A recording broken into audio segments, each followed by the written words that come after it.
공식 약속의 이름 최승걸입니다. 자, 3회 봉투모의고사 3회로 넘어갑니다. 점점 자신감이 생기셔야 될 텐데, 네, 자신감 생기시고 있죠? 믿습니다, 여러분들. 자, 1번부터 출발. 다음을 종합하여 조선사회의 모습을 추론한 것으로 옳은 것은 족보를 만들어 종족의 내력을 기록하고 그것을 암기하는 것을 필수적인 교양으로 생각하는 보학이 발달했다. 그랬죠. 보학, 족보학. 백운동 서원을 시작으로 많은 서원이 설립되었다. 상장 세례에 관한 예의와 관련된 예학이 발달했다. 지방의 유력한 살인이 향약의 간부인 약정에 임명되었다. 이게 전부 다 이 살인과 관련된 거잖아요. 이 살인들이 뭐 했습니까? 향촌자치를 주장을 했죠. 그죠? 향촌자치. 그러면서 이 사람들이 중앙에 올라갔던 이 사람들의 기반이 두 가지가 있었습니다. 서원과 바로 뭐였습니까? 향약이었죠. 이 향약은 자기 고향에서 이 백성들을 지배하는 그런 수단으로 작용을 했던 것이죠. 그래서 향약이 굉장히 무섭습니다. 그래서 이 향약의 약정, 간부인 약정, 이 약정 눈에 어긋나게 되면 이 농민들이 어떻게 합니까? 쫓겨나기도 했습니다. 그래서 이 지방 살인들이 어떻게 백성의 입장에서 본다면은 그 지방의 어떤 그 관리나 이런 사람들보다도 훨씬 더 무서운 존재가 사림이었다라는 거죠. 자, 그럼 1번. 훈구파들은 사림의 정치 운영에서 나타나는 모순과 부패를 비판했을 것이다. 훈구파들이 아니라 사림이 비판했던 것이고요. 2번. 세도가와 연결될 수 있는 양반만이 관직을 차지할 수 있으므로 세도가와 연결되지 못한 지방 양반들의 불만이 컸을 것이다. 이건 19세기 세조 정치의 모습이죠. 네, 3번. 신진 관료들은 불법적인 방법으로 대토지를 소유하고 있고 사림에 대하여 사전 폐지 등 개혁을 주장하였을 것이다. 사림에 대하여가 아니라 훈구에 대하여 했던 것이고. 4번. 사림들은 농민에 대하여 중앙에서 임명된 지방관보다도 강한 지배력을 행사하였을 것이다. 이것이 정답이죠. 정답 4번. 자, 그 다음에 2번. 다음 자료를 토대로 조선 후기 향촌 사회의 올바른 설명을 보기 위해서 모두 골라라. 영덕의 구향은 옛구자입니다. 구향은 사족이며 양반이란 얘기죠. 소위 신양, 새로울 진짜 신양은 모두 향리와 서리의 자식입니다. 근래 신양들이 향교를 주관하면서 구양과 서로 마찰을 빚고 있습니다. 이것이 이제 구양과 신양의 대립인 향전이죠. 향전. 조선 후기의 모습입니다. 승정원 일기에 있는 거고요. 영조 때 요사의 수령들이 한거울을 제멋대로 다스려 다른 사람이 그 잘못을 고칠 수가 없습니다. 수령이 옳다고 하면 좌수위와 모두 그렇다고 합니다. 영조 때 수령의 권한이 올라간 것을 얘기합니다. 자, 수령의 권한이 과거에 비해서 올라갔어요. 자, 왜 이런 현상이 생겼습니까? 여러분들, 조선 후기 들어가게 되면서 산업의 패러다임이 바뀌게 되고, 그 다음에 우리가 그 모내기법이 나오게 되면서 이모작이 또 가능해지고, 그러면서 분홍층이 성장하게 되고, 또 그 다음에 거상들이 등장하게 되고, 수공업자들도 돈을 많이 벌게 되죠. 그러면서 신분제가 동요하게 됩니다.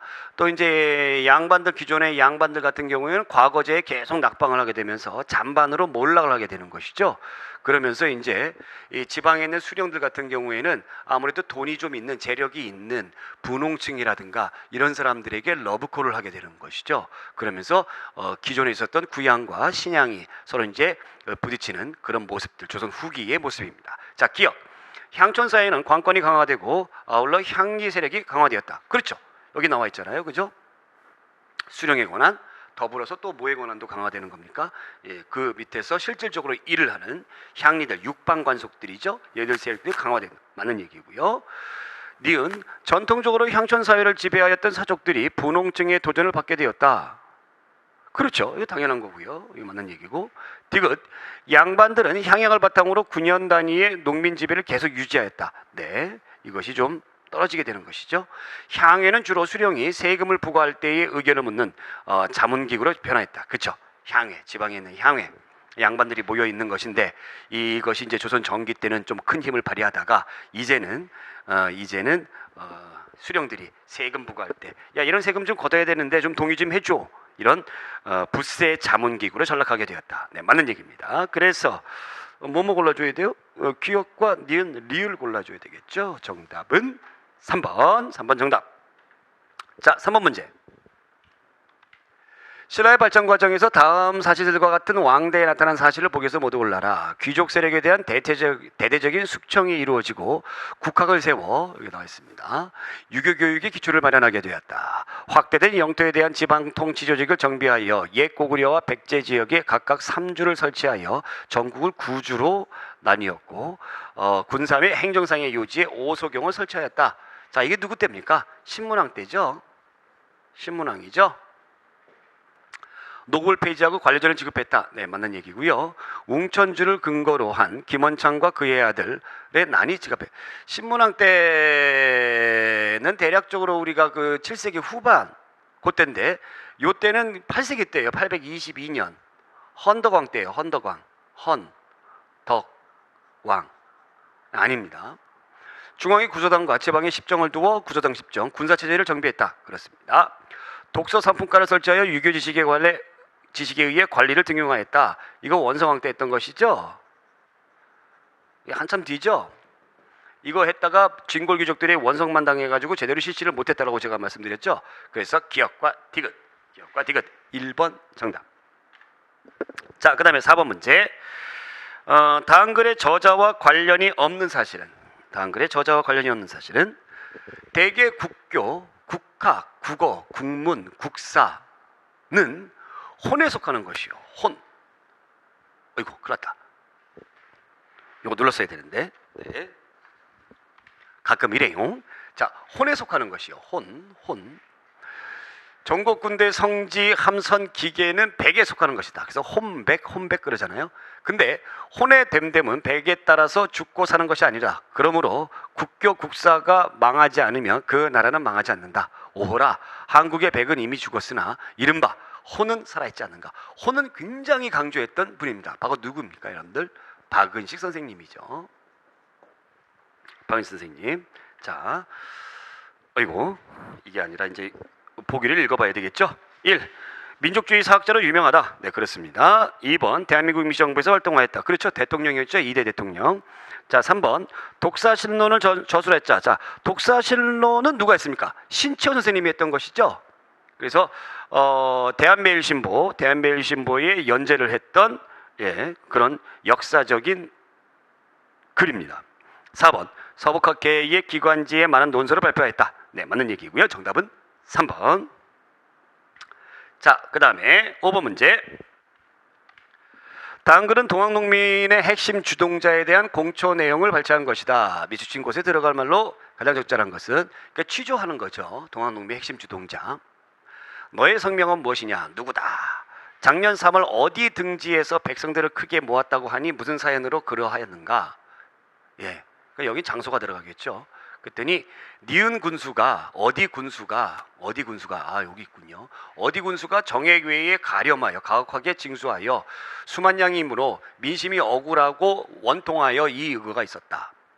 아, 그래서 니은에서 기포할 적에 동학이 많았느냐, 원통한 사람이 많았느냐? 그랬더니 답은 디귿. 다시 난을 일으킨 것은 무슨 이유냐? 그랬더니 일본이 개화라칭하고 처음부터 민간에게 이런 방구의 말도 공포함이 없이 군대를 거느리고 밤중에 왕궁을 공격하여 임금을 놀라게 했다. 그러므로 초야의 삼인들이 충군 애국하는 마음으로 분개함을 이기지 못하여 의병을 규합하여 일본인과 접전하여 이 사실을 묻고자 합니다. 아, 딱 느낌 오시죠? 기억은 누굴까요, 여러분들? 전봉준. 녹두장군이죠. 전봉준이고요. 전봉준. 어디에서 모였대요? 어디 군수가 잘못했기 때문에? 고부군수죠. 고부군수 조병갑 때문이죠. 고부. 그래서 여기에서 그러면 여러분들이 억울한 원통한 사람이 많았느냐, 동학이 많았느냐 이렇게 물어보면은 뭐라고 해야 돼요? 동학이 많았습니다 이렇게 해야 돼요? 아니죠. 원통한 사람이 많았다. 원통해서 일어난 것이다. 그래서 원통한 사람이 많았다. 그걸 골라주면은 이제 당연히 정답은 3번이 되겠습니다. 네.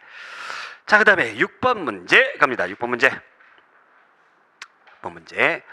다음은 조선시대에 살았던 어느 농민의 인적사항이다. 이 농민의 당시 생활 모습을 바르게 추론한 것은 요거 아마 여러분들이 살짝 이사 가셨을 거예요.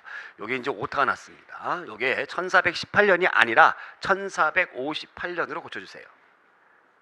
1458년으로 고쳐주세요. 15세기 중반이죠. 네, 김영돈입니다. 현재 40세. 경기도 수원에 살고 있습니다. 집이 한 채 있고 토지 3결이 있어. 논 2결, 밭 1결. 그럭저럭 살만한 사람이에요. 이 사람은. 자, 1번.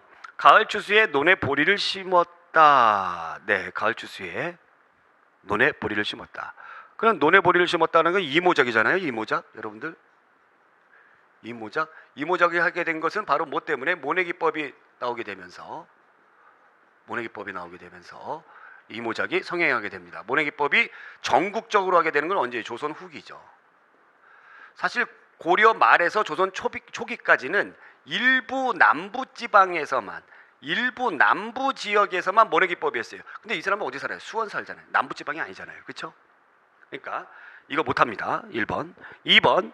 뒷논에 벼 대신 담배를 심어 시장에 내팔았다. 담배는 17세기 때의 임진왜란 이후에 들어오는 거고요. 3번. 밭에 심은 목화로 무명옷을 입었다. 고려 말에 이 목화가 들어오죠? 문익점에 의해서. 그러면 무명옷을 입었을 거예요. 4번. 풍요에 관계없이 수확량의 10분의 1을 전세로 납부했다. 이것이 세종 때 만들어진 1444년 이른바 공법이라고 하는데, 세종 때 염분구등, 그 다음에 전분육등이죠. 여기 1458년이니까. 그죠? 근데 풍용에 관계 없이니까 이게 전분구등 염분구등 전분육등은 이게 풍용에 관계 있잖아요. 염분구등이 풍용이잖아요. 이건 토지질이고. 그 풍용에 관계 없이니까. 풍용에 관계 없이 하게 되면 그 이전이잖아요. 그렇죠? 그렇죠? 이걸 1444년에 공법이 나왔으니까 풍용에 관계 있이 내야 되는 거잖아요. 그렇죠? 4번도 틀렸죠? 정답은 3번. 네. 자, 7번 갑니다. 7번. 다음 자료와 관련된 설명으로 옳은 것은 일본을 상대로 무장투쟁을 벌인다는 것은 공연한 힘의 낭비입니다. 우리는 일본에 압박할 수 있는 강대국을 상대로 일제의 부당성과 우리의 독립 열망을 전하여 독립을 얻어내야 됩니다. 그러니까 싸우지 말자는 얘기죠. 강도 일본이 정치 경제의 양방면으로 억압해 올 때 무엇으로 실업을 발전시키고 교육을 진흥시킬 수 있습니까? 무장투쟁만이 독립을 쟁취할 수 있습니다. 이거 굉장히 중요한 얘기입니다. 여기에서는 이제 뭐 해야 된다는 거예요? 강대국을 상대로 일제의 부당성과 우리의 독립 열망을 알리자. 외교를 주장하는 것이고요. 여기에서 뭘 주장하는 겁니까? 무장투쟁을 주장하는 거예요. 우리가 이제 지난 시간에도 풀었습니다만 국민대표회의에서 이것을 강조했던 것이 임시정부에서는 뭐였어요? 외교를 강조했던 것이 개조파였죠. 개조파였고요. 그 다음에 이 무장투쟁을 강조했던 것이 신채원 선생님과 관련된 창조파였죠. 그 내용입니다.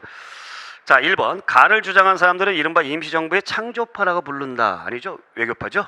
네. 2번. 간은 독립청원운동으로 발전하여 임시정부의 기본 노선이 되었다. 독립청원운동이 뭔지 아세요, 여러분들? 독립청원운동이 3.1운동이에요. 3.1운동 이후에 임시정부 생기잖아요. 그러니까 이건 말도 안 되는 얘기고요. 3번. 물론 임시정부의 기본 노선이긴 합니다만 3.1운동의 정신을 이어받았기 때문에, 근데 독립청원운동으로 발전하여, 이거 틀린 거죠. 3번. 나는 실력 양성과 민족 개조를 주장하였다. 나가 아니라 가적하. 그 다음에 4번. 나는 조선의 절대 독립을 요구한 인물의 주장이다. 네, 그렇죠. 신초 선생님 같은 분이죠. 그래서 정답은 4번. 자, 8번. 농서와 그 특징에 관한 설명 중 옳지 않은 것은 농사직설, 세종 때 우리 현실에 맞는 농법을 개량하고 보급할 목적으로 편찬하였다. 네, 맞습니다. 자, 2번 금양장로, 강희맹이 금양에서, 오늘날의 시흥지방입니다. 금양이 직접 경험한 농법을 기록하였다. 네, 그렇고요. 자, 3번 농가직설의 농학을 신속의 농가집성, 농학을 계승하면서 쌀농사 중심의 수전 농법을 소개했다. 네, 맞는 얘기고. 4번 농상집요, 농가집석의 농학을 전면 부정하거나 혹은 기술론으로만 받아들였다.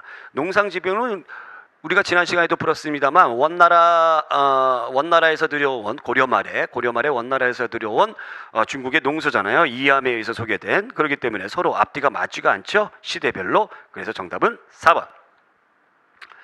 자, 9번 문제. 이 문제 아마 엄청나게 많이 틀리셨을 거예요. 문묘에 배양된 우리나라의 18현에 해당하지 않는 것은 이 문묘, 종묘라는 거는 왕과 왕족들의 어떤 그 저기죠. 이 위패가 모셔 있는 것을 종묘라고 부르고, 문묘는요 어떤 사람들이 모여 있냐면 존경받을 만한 사람들, 우리나라에서 존경받을 만한 사람들. 그래서 정신적 지주, 그러니까 주로 학자들이에요. 학자들. 이런 사람들의 위패가 모셔 있습니다. 그럼 문묘는 어디냐면은 학자 관련돼 있으니까 성균관, 그 다음에 지방 같은 경우에는 향교의 문묘가 이렇게 있어요. 지방의 중등교육기관 향교가 성균관하고 비슷하다라고 제가 말씀드렸잖아요, 강의할 때. 그래서 1번에 회제 이연적, 2번에 우암 송시열, 3번에 남명 조식, 4번에 하서 김인후 이렇게 딱 돼 있는데, 제가 그냥 쭉 한번 이거 다 18을 어떻게 외워? 그냥 한번 열거만 해볼게요. 여기에 배양된 우리나라 18년에는 신라 시대 때부터 쭉 내려온 사람들입니다. 주로 학자들이에요. 설총, 안유, 김굉필, 조광조, 이황, 이이, 김장생, 김집, 송중길, 최치원, 정몽주, 김인우, 성원, 조헌, 송시열, 박세채, 이런 사람들입니다. 그 누가 빠졌어요? 조식이 빠졌어요. 조식. 이 조식 선생님 빠졌어요. 이 조식 선생님하고 라이벌이 누구냐면 이황이에요. 같은 해에 태어났어요.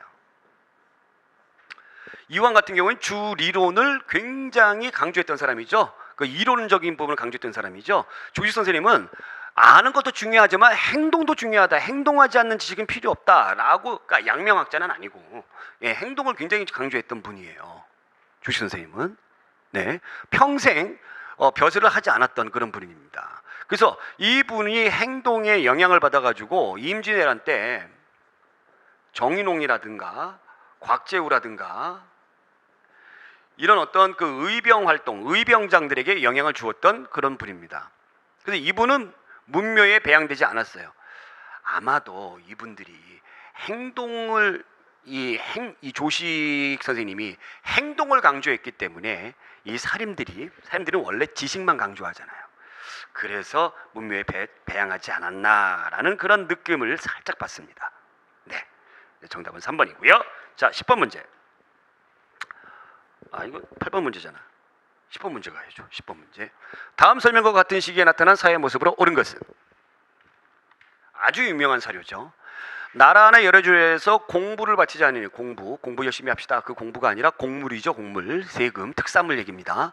창고가 비고 나라의 셈이 궁핍해졌다. 왕이 사신을 보내어 독촉하였지만 이로 인해 곳곳에서 도적이 벌떼같이 일어났다. 이에 원종, 애노, 그 다음에 애노, 원종과 애노의 난, 그 사람들이죠. 사벌주에서 반란을 일으키니 왕이 영기에게 명하여 잡게 했다. 영기는 적진을 쳐다보고는 두려워하여 나가지 못했다. 이 애의 직책이 남아예요. 그래서 남아 영기예요. 나가지 못해가지고 당시의 왕이 누구였어요? 진성여 왕이었죠. 진성여 왕이 화딱지가 나가지고 영기를 죽여버립니다. 그래서 신라 하대 때에 그러니까 9세기 후반이죠. 진성여 왕 때에 있었던 일이죠. 1번 지방에서 새로운 세력가인 호족들이 성장했다. 네, 맞는 얘기고요. 2번 초족들은 장기 항전을 위해 진도와 제주도로 근거지를 옮겼다. 이게 뭐예요? 삼별초죠? 예, 고려시대 몽골의 진입 때 삼별초 얘기하는 거고. 3번 신분제가 동요되어 노비 중에서 권력층이 된 자가 많았다. 고려 중기 때 무신정변 때의 대표적인 사람이 누가 있어요? 이 사람 이의민이 있었죠. 천민 중에 최고 권력자가 된 사람이 이의민이 있었고, 농민항쟁이 벽서, 괴서, 투서 등 다양한 형태로 나타났다. 이것은 19세기 전반기에 세조정치기에 있었던 일이죠. 그래서 정답은 1번. 자, 그 다음 문제 11번 넘어갑니다. 11번 문제. 다음과 같은 입장에서 이루어진 사건이 아닌 것은? 첫째, 이 강화는 일본의 강요에 의해 이루어지는 것이므로 이는 눈앞의 고식일 뿐 그들의 탐욕을 당해낼 수 없을 것이다. 둘째, 일단 강화를 맺으면 물자를 교육하게 되는데 저들의 상품은 모두 음사기환한 것이고 또 수공업품이므로 무한한 것이나 우리의 문화는 모두 필수품이며 땅에서 생산되는 유한한 것이므로 이내 우리는 황폐해질 것이다. 그러니까 경쟁이 안 된다는 얘기죠. 최익현의 상소입니다. 아이고. 눌러줘야 되는데. 최익현의 상소예요. 최익현. 뭐에 대한 거예요? 강화. 그러니까 1876년도에 일본하고 했던 강화도 조약에 대한 불가하다라는 상소죠. 그러면 이러한 입장에서 이루어진 사건이 아닌 것, 즉 위정척사 사상이 아닌 것을 골라라라는 겁니다. 위정척사가 아닌 것을 골라라라는 거예요. 이항로의 척화주전론 싸워야 된다라는 거죠. 이항로 우리가 저기 쳐들어왔을 때 프랑스 함대가 쳐들어왔을 때 대원군 시절에 1866년 그때에 싸워야 된다. 김홍집의 조선책략, 이 조선책략은 황준센이 지은 거죠. 황준센이. 그래서 러시아를 막기 위해서 중국과 친하고 일본과 연결돼야 되고 미국과 연결돼야 되고 일본과 맺어져야 된다.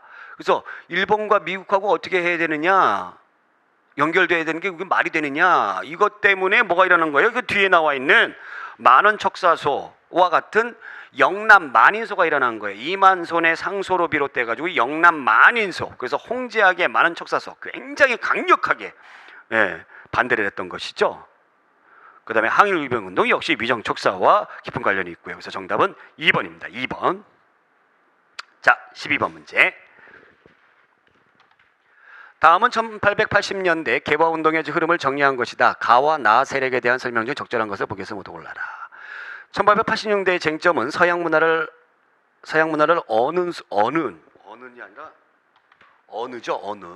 어느 수준까지 받아들일 것인가의 문제였는데, 가는 서양 과학 기술의 우수성과 보편성은 인정하면서도 정신문화는 동양의 유교가 훨씬 우수한 것으로 자부하였고, 이 가가 바로 뭐예요? 동도석이죠. 동도석 이론이죠. 그래서 받아들일 건 받아들이는데 정신은 우리 거 쓰자. 그래서 온건계합파입니다. 온건계합파.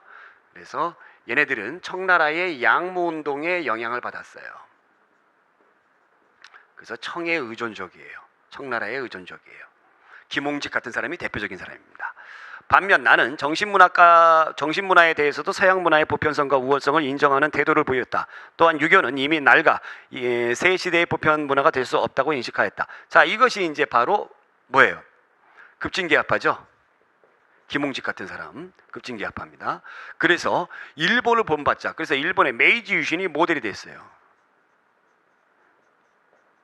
메이지 유신이 모델이 됐어요. 그죠? 자, 그럼 보겠습니다. 기억. 민시정권과 연결된 집권층은 이념적 기반을 대체로 가해 두었다. 그렇습니다. 네, 동도석 이론에 두었습니다. 김홍집을 아꼈기 때문에. 니은. 나는 민중의 지지를 얻어 정변을 일으켰고 근대화를 추진해서 실패했습니다. 네, 실패한 건 맞는데, 갑신정변 실패한 건 맞는데 민중의 지지를 얻지 못했죠. 틀렸고요. 디귿.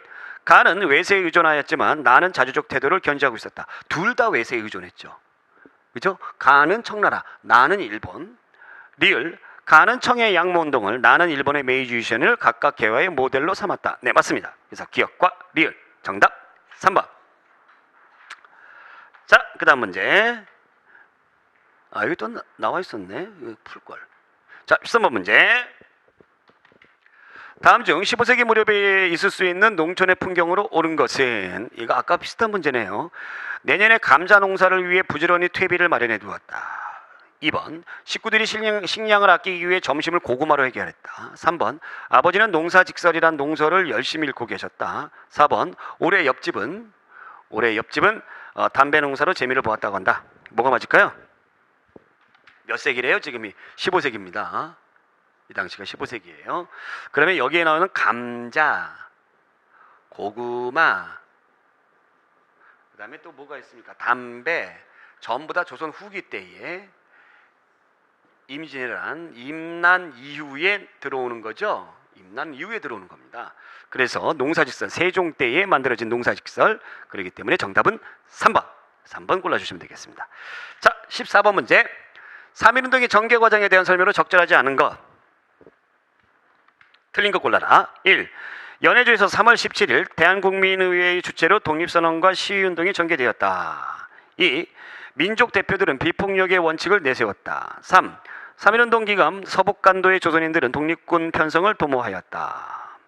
4. 3.1운동의 지방적 확산에는 농민회와 소장농민이 커다란 역할을 했다. 자, 다 맞는 것 같은데 뭐가 틀렸을까요, 여러분들? 4번이 틀렸죠. 이 3.1운동은 어떤 특별한 리더가 없어요. 왜냐하면 리더들은 다 자기네들이 자수해서 잡혀 들어갔기 때문에, 민주대표 33인들 잡혀 들어가기 때문에 주로 학생, 지식인층들이 이제 좀 앞에서 나왔던 거죠. 그러면서 농민들 들어가고 여성들도 막 들어가고 어떤 특별한 리더라고 할 만한 그런 계층은 없었다는 얘기입니다. 그런데 4번에 여기 딱 보니까 농민회라고 나와 있어요. 농민회. 그 다음에 소작인 조합, 이런 어떤 단체가 나타나는데, 이러한 단체는 언제 나오냐면은 여러분들이 1900 왜 이러니 20년대, 나 정말 20년대 후반 들어가게 되면서 이런 농민이라든가 소작인이라든가 그 다음에 노동자들이 어떤 단체를 조직을 하기 시작해요. 왜 1920년대 후반이에요? 1920년대에 뭐가 들어왔기 때문에, 사회주의 사상이 들어왔기 때문에 여기에 영향을 받아가지고 이런 사회에서 소외받는 계층들, 농민이라든가 소작인들, 그 다음에 노동자들, 그 다음에 또 학생들에게도 영향을 주고요. 그래서 이런 조직들이 나타나게 된다 였습니다. 자, 이것도 사회주의와 관련돼 가지고 강의에서 열심히 들었던 기억이 나네요. 정답은 몇 번? 4번. 자, 15번. 남북한 통일 외교와 관련하여 옳은 것은 골라라. 1. 북한의 고려민주연방공화국 통일 방안은 1국가 2체제를 목표로 한다. 1국가, 그럼 통일이에요? 아니, 2국가 2체제. 이게 통일이에요? 2국가인데? 아니죠. 1국가죠. 틀렸습니다. 2번. 1972년 7.4 남북공동성명에서 남과 북은 자주적 평화적 민족 대단결의 통일 원칙에 합의하였다. 네, 이거 맞는 얘기죠? 예, 잘 나옵니다. 7.4 남북공동성명. 3번. 1997년 남과 북은 남북 사이의 화해와 불가침 및 교류 협력에 관한 합의서를 체결했다. 이거를 우리가 뭐라고 그러냐면은 남북, 줄여서 남북 기본 합의서라고도 하죠. 이거 언제 한 거예요? 노태우 정부 때 한 거예요. 이것도 잘 나온다고 제가 말씀드렸잖아요. 1991년도에 12월에.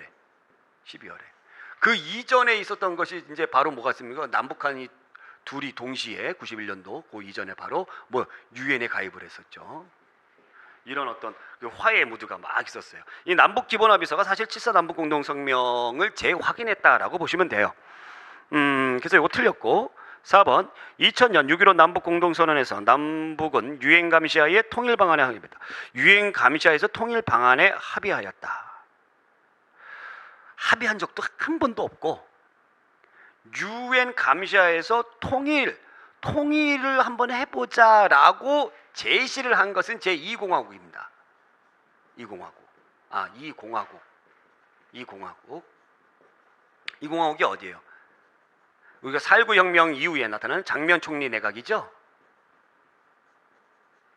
그죠? 이렇게 되는 거예요. 그러니까 1공화국이 이승만, 2공화국이 장면 총리 내각, 그 다음에 3공화국, 4공화국이 박정희 정부, 그 다음에 5공화국이 본인은 했던 전두환 정부. 그 다음부터 뭐 6공화국, 7공화국 그러지 않아요. 그 다음부터는 뭐 노태우 정부, 그 다음에 또 뭐 김영삼 정부, 뭐 이런 식으로 이야기를 합니다. 자, 16번. 다음은 대한민국 정부 수립 과정에 있었던 일이다. 시대순으로 바르게 나열한 것은 자, 카이로 회담. 이 2차 세계대전 중에 1943년에 있었던 것이죠. 그래서 미국과 영국, 중국의 정상들이 모여서 여기서 최초로 우리나라의 독립을 약속했던 것이고요. 모스크바 3국 외상회의는 우리가 광복 후에 12월에 있었습니다. 그래서 미국과 영국, 소련의 외상들이 모여서 한국을 5년간 신타 통치할 것이다. 그리고 미소 공동위원회를 열어라. 그것을 이제 여기서 결정했던 것이고요. 그리고 미소 공동위원회는 46년부터 1차와 2차에 걸쳐 가지고 미소 공동위원회 46년부터 1차, 2차. 그래서 47년 7월까지 열렸던 것이죠. 근데 이것이 결렬됐죠. 결렬돼서 유엔 총회에 한국 문제를 그 뒤를 이어서 상정을 합니다. 그 다음에 이거 10월에는 유엔에서 이제 관리를 했던 것이고요. 이제 9월에는 상정을 했어요. 상정을 했던 것이고요. 제주도 4.3 사건은 이제 뭐예요? 48년도죠. 48년도 4월 3일. 그죠? 그리고 50총 선거 48년도 5월. 순서별로 아이고 가나다라 마바. 네, 가나다라 마바. 정답 1번. 1번. 자, 그다음에 17번. 다음 주장과 가장 관계 깊은 내용은 우리나라는 검소함 때문에 쇠약해졌습니다. 왜냐하면 비단 옷을 입지 않기 때문에 국가의 비단자라는 기계가 없어 여공이 폐지되었으며 음악을 숭상하지 않기 때문에 오음과 육률이 맞지 않습니다. 박재가가 얘기했습니다. 검소도 물론 중요한데 너무 검소하면 산업이 발전하느냐라는 겁니다. 그래서 소비를 강조했던 그런 북학파 실학자죠. 네. 1. 지주 중심의 경제 체제를 타파하려고 하였다. 네, 이것은 이제 이 중농학파의 주장으로 한다고 그러면 조금 설득력이 있어요. 얘네들은 이제 중상학파니까. 2번 외세척결과 자주국가 건설을 주장하였다. 외세척결할 그런 분위기도 아니죠, 이 당시에. 3번 청나라와의 통상을 하고 소비를 권장했다. 이것이 정답인데 청과의 통상을 많이 하자. 그래서 교역을 많이 하자. 그래서 대규모의 무역선을 만들 것을 주장을 합니다. 박재가가. 대명분에 집착한 나머지 실리 외교를 경시하였다. 이런 저기 했던 것이 이제 주로 이제 노론들의 주장이고요. 정답은 3번. 자, 18번. 고려 시대 사람들의 생활 모습으로 옳지 않은 것. 1. 지방 향리의 자제가 과거에 응시하여 관료가 되었다. 이 지방 향리들 같은 경우는 이 고려 시대의 실질적인 그 지방의 지배자죠. 네, 맞는 얘기고요. 그래서 지방 향리의 자제들이 과거 봐가지고 이렇게 고려 말에 성장했던 그런 세력을 우리가 뭐라고 불러요? 신진사대부라고 하잖아요. 2번 마을 구성원의 장례를 향도가 주도하며 치렀다. 그렇죠. 지방에 있는 그 농민 조직입니다. 원래는 이제 불교 매양 활동하는 불교 조직이었는데 나중에 여러 가지 관원상제라든가 그 마을의 중요한 행사들을 주도하는 그런 단체로 발전하게 됐던 것이죠. 고려 시대에 생겨났습니다만 조선 시대까지 연결이 됐습니다. 3번 아들이 없는 집안에서는 양자를 드리는 것이 일반이었다. 아들이 최고야. 이것이 이제 성리학적인 사고방식이 완전히 뿌리 깊게 들어오게 되면서 각 지역에 들어가게 되면서 이 성리학적인 신분 질서가 굉장히 중요한 시기잖아요. 그렇죠? 직업도 이제 귀천이 있고 사람도 귀천이 있고 그래서 조선 후기 때의 모습입니다. 그래서 아들이 없을 경우에는 아들을 양자로라도 있어야 된다라는 겁니다. 남존 여비사상. 그래서 정답은 3번. 4번 볼까요? 외고 노비가 농업 경영을 통해 자신의 토지를 소유하였다. 네, 뭐 고려 시대에 있었던 모습이고요. 그래서 정답은 3번. 자, 19번. 조선 시대의 신분제도에 대한 설명으로 옳은 것을 모두 골라라. 모두 골라. 법제상 양인과 천민으로 구분되었다. 그래서 양천제였죠. 네, 맞는 얘기고. 니은 중인도 신분층으로 점차 정착해 갔다. 네, 그렇습니다. 원래 양천제였는데 양인과 천민만 있어야 되는데 중인이 있습니다. 중인이 있어요. 이 대표적인 중인들이 이제 어떤 사람들이에요? 지방의 향리들 얘기하는 거잖아요. 육방 관속, 이방, 예방, 형방. 신분층으로 정착화됩니다. 네, 굳어지는 거죠. 그 다음에 디귿 관영이나 민영 수공업에 종사하는 수공업자들도 상민에 포함되었다.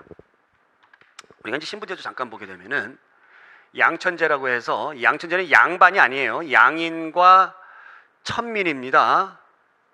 그죠? 그러면 이 양인에 소속되는 사람들을 우리가 뭐라면 양반, 중인, 그 다음에 상민이에요. 상민. 그러니까 일반 백성이다라는 거예요. 천민은 이제 천한 애들을 얘기하는 거니까 뭐 광대라든가 뭐 노비라든가 백정이라든가 이런 사람들이고 이 상민에 농민이 있고 그 다음에 수공업자, 그 다음에 상인이 있는 거예요. 상인. 아시겠죠? 상인이 아니에요. 그래서 조선시대에 신분의 귀천, 직업의 귀천 바로 뭐였습니까? 사, 농, 공, 상이었잖아요. 그렇죠? 사는 뭐예요? 양반이잖아요. 선비. 그 다음에 얘들도 쳐주지 않았고 농민이 최고였다.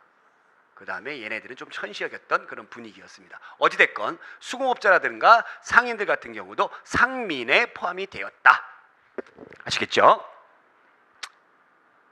네. 그 다음에 리을.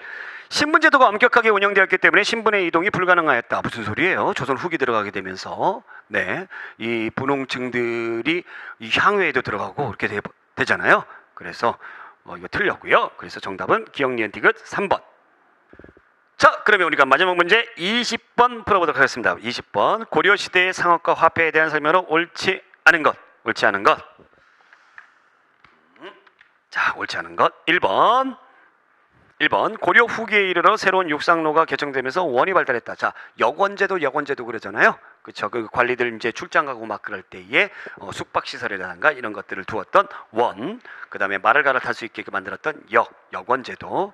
그래서 여기 발달하였다. 예, 맞는 얘기고요.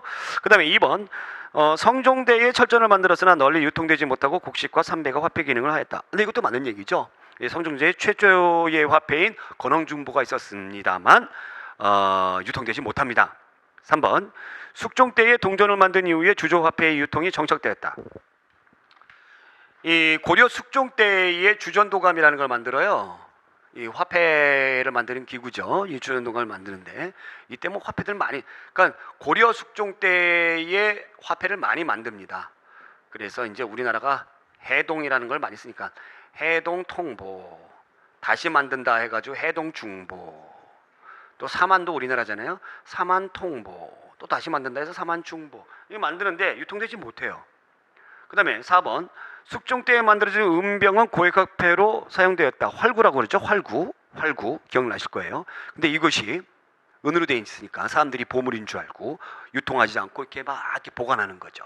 그러면 우리나라 화폐는 언제 유통되느냐? 조선 후기 들어가면서 조선 숙종 때에 들어가서야 유통이 됩니다.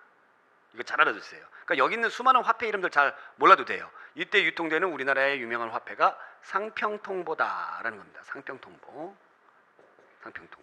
이렇게 기억해 주시면 되겠습니다. 그래서 정답은 3번. 네, 3번이 정답이고요. 자, 이렇게 해서 우리가 중세시대, 고려시대의 고려시대가 아니라 봉투모의고사 3회 20번까지 풀어봤습니다. 자, 다음 시간에 우리가 또 사회에서 힘찬 모습으로 만납니다. 여러분들의 합격을 기원하며 오늘 여기까지 고맙습니다.